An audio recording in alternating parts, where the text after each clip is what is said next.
Hello student, आज हम लोग कोर्स एग्रीगेट का शिव एनालिसिस निकालना जानेंगे।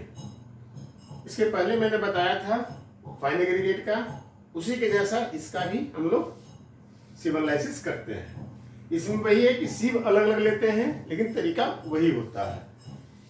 मैंने बताया था कि अगर जिस साइज के एग्रीगेट का शिव एनालिसिस करना है, एक साइज उससे आपको बढ़ा लेना है कि अगर कुछ पार्टिकल्स उसमें उस साइज से ग्रेटर होंगे तो वो उस पर रिटेन कर जाएंगे। तो हमने इसमें 40 mm, 20 mm, 10 mm, 4.75 और भी शिव लगा लिए हैं। ये सब सारे शिव एक्चुअल में कोई इसकी जरूरत नहीं है, क्योंकि जब हम 20 का करते हैं तो हम 4.75 mm तक का ही लेके चलते हैं या 2.36 mm तक का लेके चलते हैं। इस साइज में ये सब साइज आएंगे ही नहीं।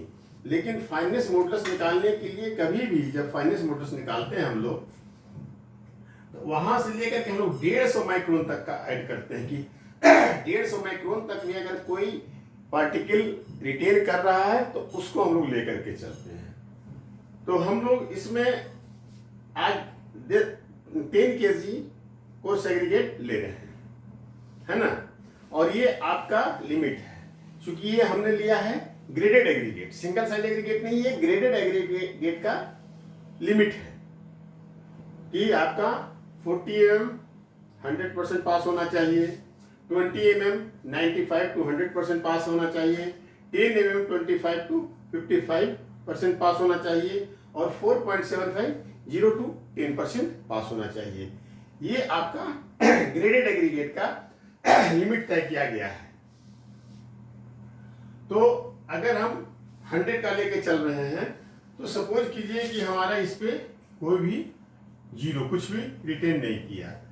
इस पे आपका सपोज कीजिए कि 10 किलो था, तो आपका अगर इस पे कर रहा है 0.5 kg, 0.5 kg, इस पे आपका रिटेन कर रहा है सपोज कीजिए कि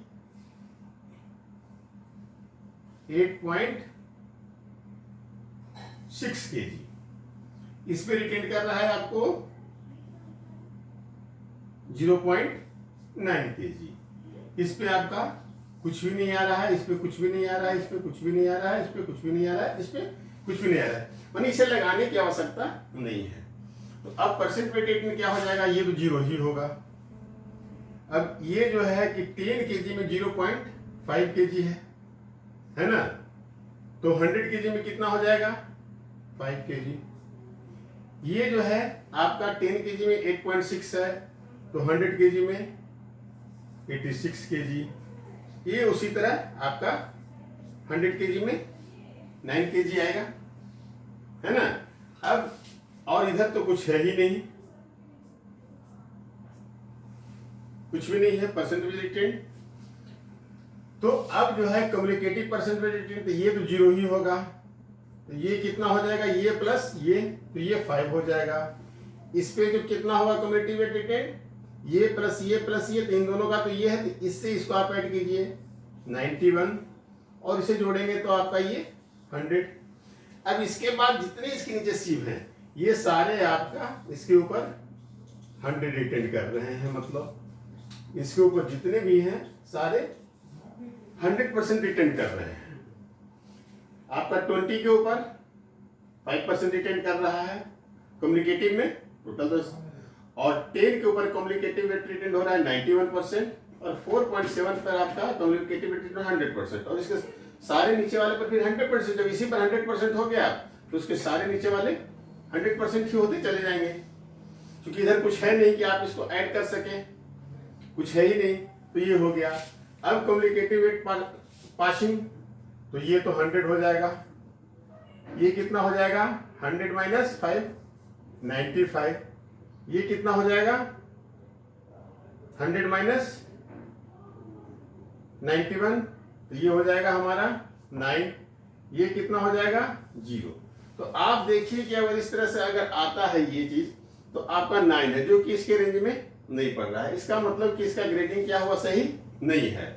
इसकी जो क्वांटिटी है आपको क्या होनी चाहिए थी, इसकी क्वांटिटी इतनी अधिक नहीं होनी चाहिए थी, कुछ और कम होना चाहिए था। इस मतलब ग्रेडिंग किया हुआ ये सही नहीं है ना। ये आपका कुछ और इस पर जो है कि रिटेंड करना चाहिए था मिक्स के रूप में। मिक्स अगर था किया हुआ, ग्रेडिंग किया हुआ था, तो इस पर कुछ और ज़्यादा रिटेंड करना चाहिए था और इस पर इतना नहीं होना चाहिए। कारण है कि इसका जो है आपका काफ़ी कम आ रहा है। ये 91% रिटेन करना है, इसका मतलब पासिंग आपका 9%, जबकि इसमें होना चाहिए 25 to 55 के बीच में इसका रेंज आना चाहिए, है ना।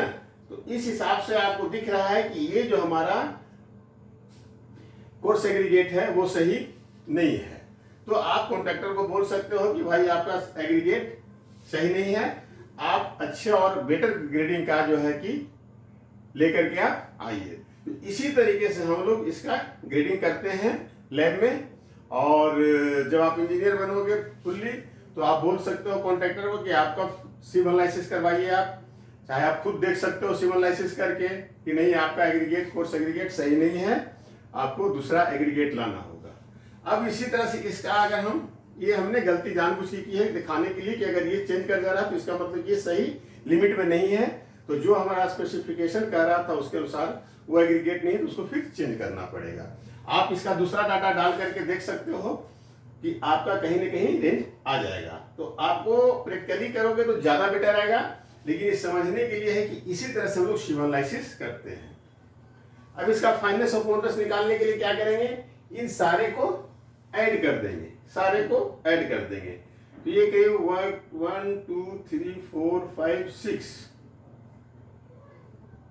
6.96 ये ऐड करने के बाद 696 होता है ना। तो इसका एफएम कितना हो जाएगा, 696 अपॉन 100 इक्वल टू 6.96। ये इसका फाइनेंस मॉडुलस निकल गया। तो आपने ग्रेडिंग करना भी सीख लिया, सिविल एनालिसिस भी करना सीख लिया और एफएम निकालना भी सीख लिया, है ना। अगर ये इससे आपको इसमें देखना है कि अगर आपका 20 ओम के ऊपर ज्यादा रिटेंड करता है, इसका माने कि कोर्सर एग्रीगेट, उसमें कोर्सर एग्रीगेट का मतलब मोटे ज्यादा डायमेंशन वाले जो एग्रीगेट हैं वो ज्यादा प्रोपोर्शन में है। और अगर लोअर की तरफ ज्यादा इसमें रिटेंड करता है, इसका मतलब कि जो आपका ग्रेडिंग किया हुआ एग्रीगेट है वो आपका उसमें जो है कि ज्यादा माने कम डायमेंशन वाले ज्यादा ही प्रोपोर्शन में है। तो ये सबसे आप देख सकते हैं कि आपका क्या स्थिति रहता है, जो कि आपको यही बताएगा कि आपका वो एग्रीगेट काम करने योग्य है कि नहीं है। क्योंकि उससे कंक्रीट पर स्ट्रेंथ पड़ता है, ग्रेडिंग ऑफ एग्रीगेट से कंक्रीट पे स्ट्रेंथ पर ये इफेक्ट पड़ता है। इसलिए हम लोग इसका ग्रेडिंग करके देख लेते हैं। तो आप लोग सिविल एनालिसिस ऑफ कोर्स और civil analysis of fine sand दोनों निकालना सीख गए। कोई भी एग्जाम्पल लेकर के आप उसको करके देखिए तो बेटर होगा। ठीक है, थैंक यू।